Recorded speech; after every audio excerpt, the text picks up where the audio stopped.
Good afternoon. I am Dr. Jan Gorniak, and that's Gorniak, and I'm the Fulton County Chief Medical Examiner. So today I'm here to tell you about the information about the body that was recovered from the Chattahoochee the other evening. So the body was positively ID'd today by dental records as Mr. Timothy Cunningham. Yesterday, the autopsy was performed, and we had a tentative ID based on body identification marks. So the autopsy was completed yesterday afternoon. There was no signs of any foul play.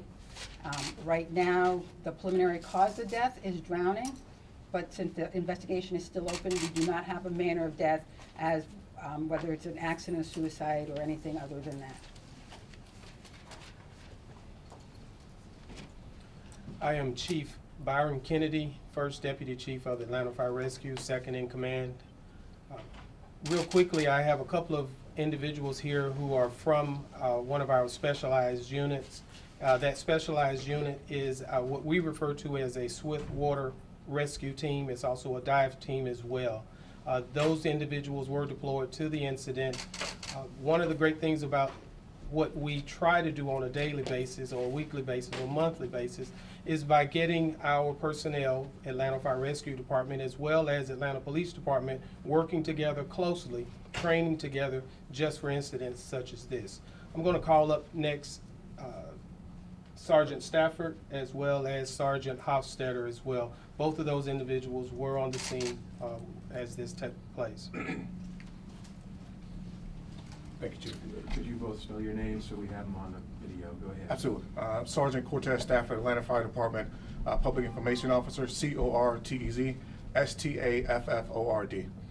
Thank you. I wanted to talk briefly about the Atlanta Fire Department's role in the search and recovery of Mr. Tim Cunningham. Back on February 23rd, the Atlanta Fire Rescue Department did in fact search the Chattahoochee River from Marietta Boulevard downstream going south to Donnelly Hollowell Parkway, which is close to where the Mr. Cunningham's body was found. During that search back on February 23rd, we did not find any indication or signs of a body being in the river at that time.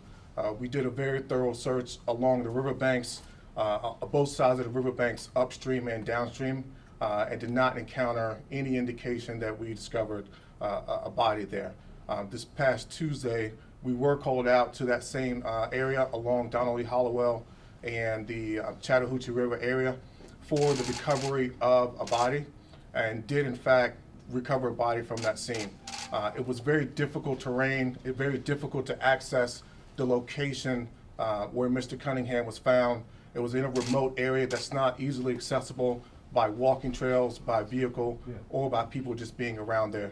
It was a very technical operation that involved us putting some boats in the water, identifying where the location of the body was, and also maintaining and preserving scene integrity so the Atlanta Police Department could do their job and make sure that the scene was preserved to preserve the investigation. Right now, I would like to bring up Sergeant Hofstetter, who was on that Special Operations Team, Swiftwater Team 11, and he can talk specifically about what it took to remove this body from the river and the difficulty that took. Thank you. Sergeant, if you could also spell your name for us. Yes, sir. Sergeant Alex Hofstetter, that's spelled Hofstader. One more time. Hofstader. Alex. Yes, sir. ALEX. We were called out approximately 9:30 Tuesday evening for reports of a body found along the banks of a river. As Sergeant Stafford mentioned, we had some real operational challenges. Basically, the area was inaccessible through walking. We had to actually put in about 200 yards upstream. We had to also find a point to launch the boat, which was part of the struggle. There was no easy access to the area, so we deemed it best to deploy our rapid deployment craft, which was very maneuverable. It was the easiest way to get it into the water. And then we also had to deal with some of the challenges of the current and the conditions of the water. All of these made it extremely difficult to gain access to Mr. Cunningham. Do you have any further questions? Why are you focusing on that area? We're going to let Major O'Connor speak next. All right. We'll take questions at the end. Good afternoon, everyone. My name is Major Michael O'Connor. O'Connor is spelled O''Connor. I'm the Major Crimes Commander for the Atlanta Police Department. That includes our Homicide and Missing Persons Unit. I think as both the doctor and the fire department have indicated, we've located Dr. Timothy Cunningham. This is obviously a major step in the missing persons investigation now that he's been located, and it's likely going to draw mostly to a close the investigation. We do have some other issues that we need to take up, but at this point, we have no indication of foul play involving Dr. Cunningham. We're waiting on an ME's report to be finalized. As she said, she's still going through the information to try and determine, exactly we believe it's drowning, but we want to make sure there's no other indicators or other problems, and we need to see if there's a tox screen that comes back that may tell us something. But, we're waiting on some reports. But largely, I want to emphasize that to this point, there's been no indicators of foul play. So that's kind of where we stand right now. I can take questions, but it's also ongoing. So things are fluid and things can change, and we could get some different information, and then we'll be putting out, it'll change the circumstances. But as it stands right now, as a point of emphasis, there's been no foul play indicated to this point where we are right now. So one of the things you're looking at is the relationship between his home and the river and where he might have gone in and that kind of thing? Or where are you with kind of a step-by-step scenario of what could have happened here? So the river's not that far from his home, although the exact distance I don't know. And we do know that he was a jogger, and he was wearing his favorite jogging shoes at the time that he was found. I can't tell you that he was jogging, but those things together seem to indicate that that's a possibility. What are your other factors in determining that this might not have any foul play? Well, we've been conducting an investigation since the time that we were notified that the doctor was missing. And during the course of that investigation, we've interviewed employees at the CDC, we've interviewed friends, we've interviewed family members, we've tracked his last movements. We kind of know where we last found him somewhere on videotape. So, we've talked to a lot of people, we've looked at a lot of different factors, and through all of that, we have nothing that indicates foul play to that point. And are there jogging trails along the river that he might have been jogging on? Is that one of the things you're looking at, or can you tell us about that, how he might have accessed the river? I don't think barring some new information coming forward, and obviously we're checking, we'll check video, we'll check places we think he might have got access to the river, but barring new information coming forward, we may never be able to tell you how he got into the river. So we're not sure where he got into the river at or at this point. So we just don't have those answers at this time. But from an investigator standpoint, would he jog without his keys, without his wallet, without his ID, and that kind of thing? Well, I said initially that we found it extremely unusual that he was missing any forms of personal identification, his keys. We found that to be an unusual circumstance in a missing person's case, just kind of period. As to his personal habits, I can't say. If he didn't intend to purchase anything, maybe he didn't, need his wallet. I don't really know why he didn't have the things that he had in his pockets. I do know that we recovered 3 crystals from one of his pockets, and he was an avid collector of these kind of crystals or rocks or rare stones, and 3 of them were located in a pocket in his clothing at the time that he was recovered. Can you talk a little bit about who found the body, how you knew it was there, how you knew to look there, and the location of the body in the river? Was it deep in the river? Was it on the river bank? Was it in mud? So I'll let the fire department speak to exactly where he was in relation to the river. How we found out was there were a couple of gentlemen that were fishing, and they notified 911. Can you talk a little bit about fishing? Did they found the body? They pulled the body up? Any more information? They just saw the body and notified 911. Okay. Mm-hmm. And maybe, Doctor, you can talk about, based on the remains that you found, do you have an estimate? Maybe you could step up and tell us about perhaps how long he'd been in the river, because he disappeared around February 12th. Okay, that's a great question. So based on the condition of the body, all we can say is that the condition of the body is consistent with him being gone since February 12th. We can't pinpoint it any closer than that, but the changes that we did see are consistent with him being missing since then. Any indication of how long he'd been in the river? How long the body had been in the river or submerged? That's the same answer. Okay. That was the question, right? Thank you, Doctor. Okay.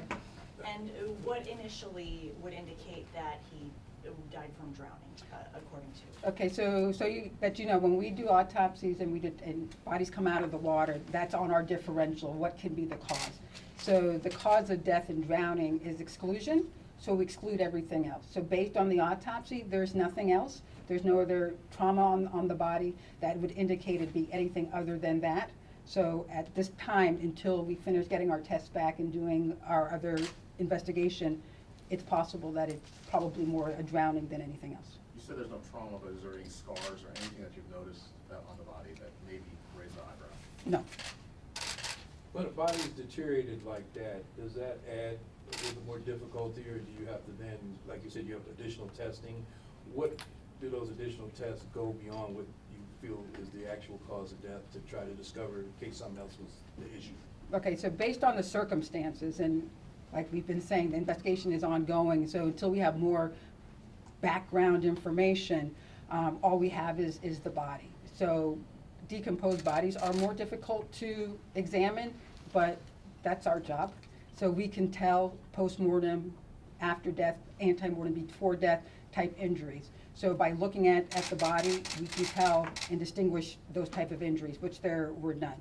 The tests that we do, and we're talking about toxicology testing on decomposed bodies, are difficult, but we do it anyway. So we send different tissues to the lab, and whatever we get back, we get back. But we'll have to look at it in conjunction with everything else that we have.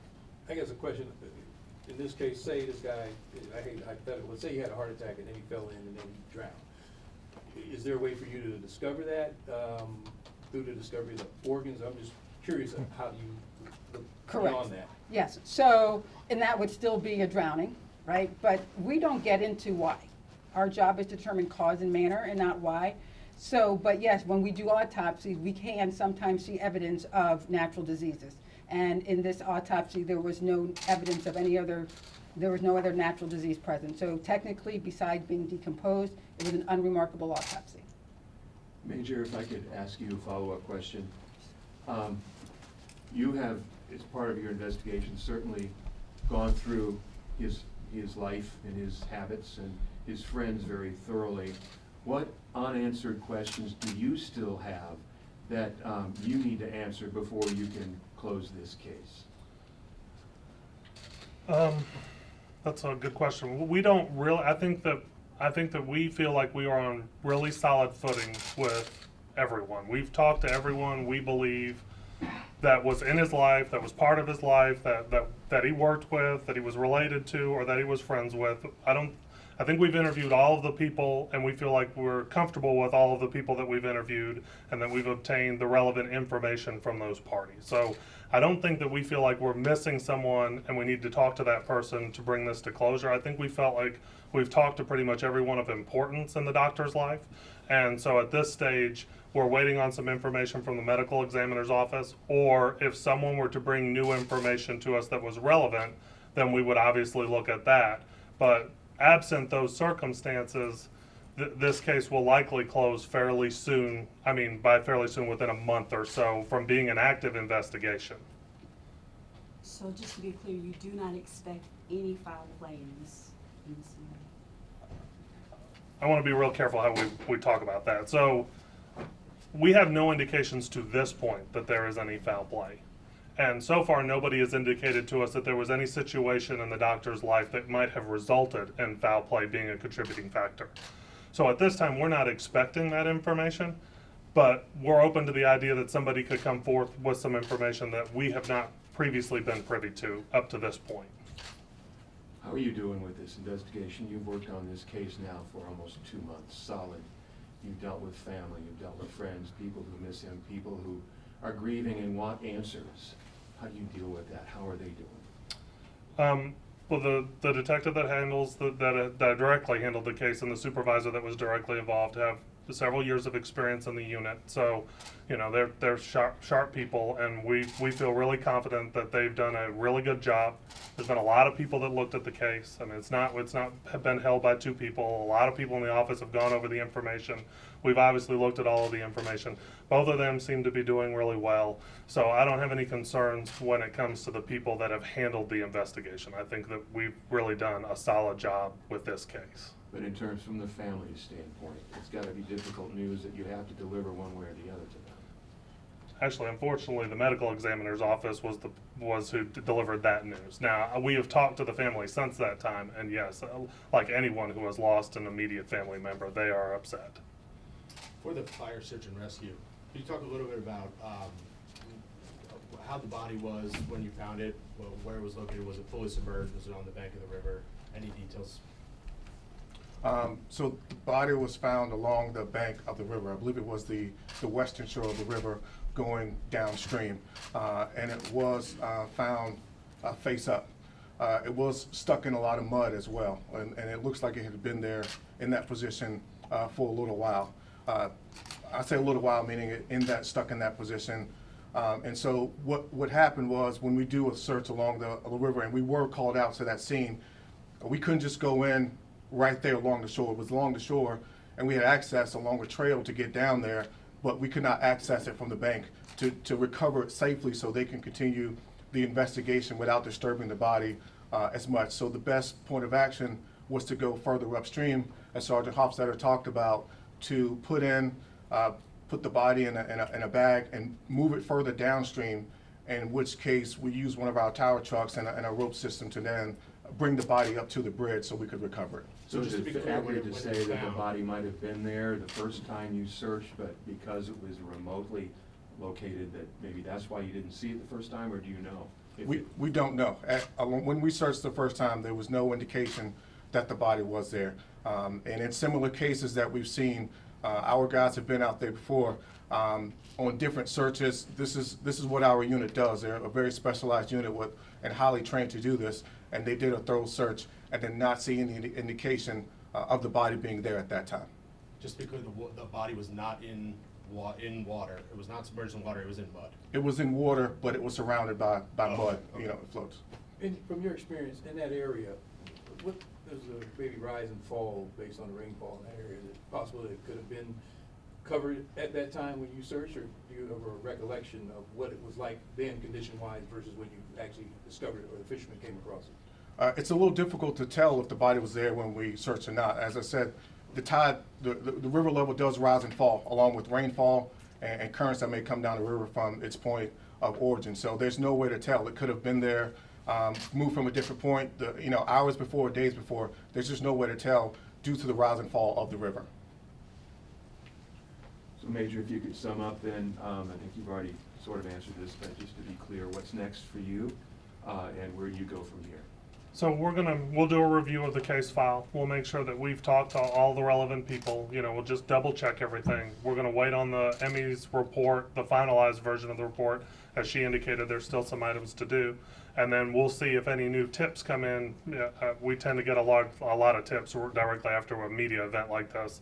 If we believe any of those are relevant, then we'll look at those. And then after that, the case will be inactivated.